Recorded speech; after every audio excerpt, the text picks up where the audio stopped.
Hi and welcome to this video.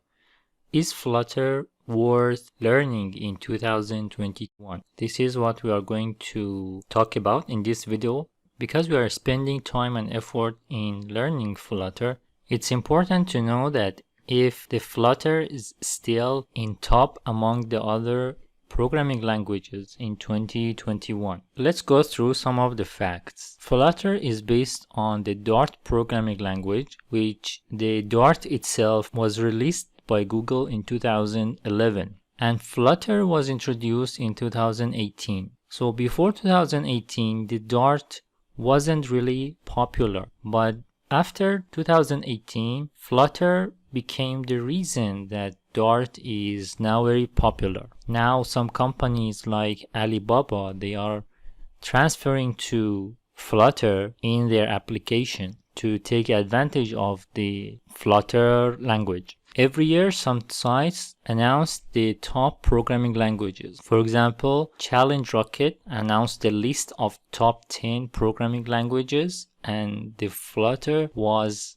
at the 8th spot. And in the 4th spot among the top popular programming languages by Tech Republic was Flutter. Also, LinkedIn announced the list of fastest growing languages in the GitHub, and Dart was among the top programming languages in that list. And also Flutter is listed in top 10 striking programming languages in 2021 by dev.to. And this statistic is really interesting. This one was published by Yahoo Finance, which shows the freelance gig that boomed 320%, which is the Flutter. The average is $445 per job. And in this table, we can see the difference between 2019 and 2020. At the top is Flutter, and in the second place is Google Firebase, which is used heavily in many Flutter applications. So why is Flutter really popular? One, because of the performance.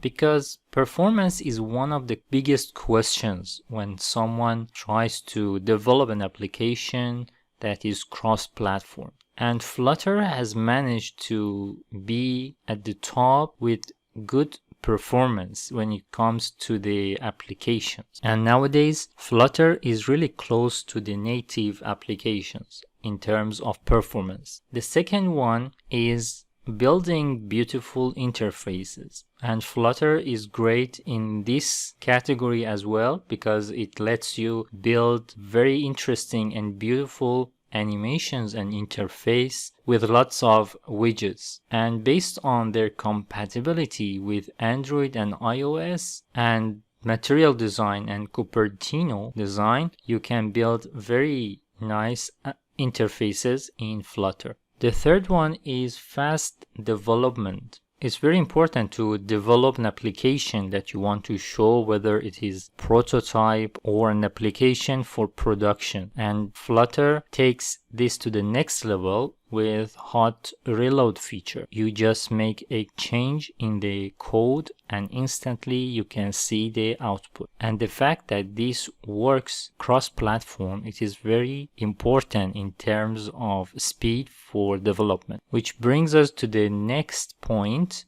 which is the cross-platform development. In Flutter, with just one code base, you can develop Android and iOS applications, which saves you lots of time and effort. The other one is Flutter community. The community and contribution has grown a lot, and Flutter library now has tons of plugins that are developed by community and Google itself. And it is also the last point that says easy to learn. Flutter is easy to learn compared to other programming languages like C++ and Java. So as you can see, Flutter is still at the top of the programming languages. It's worth spending time and effort in learning this programming language. Thanks for watching this video. I will see you in the next one.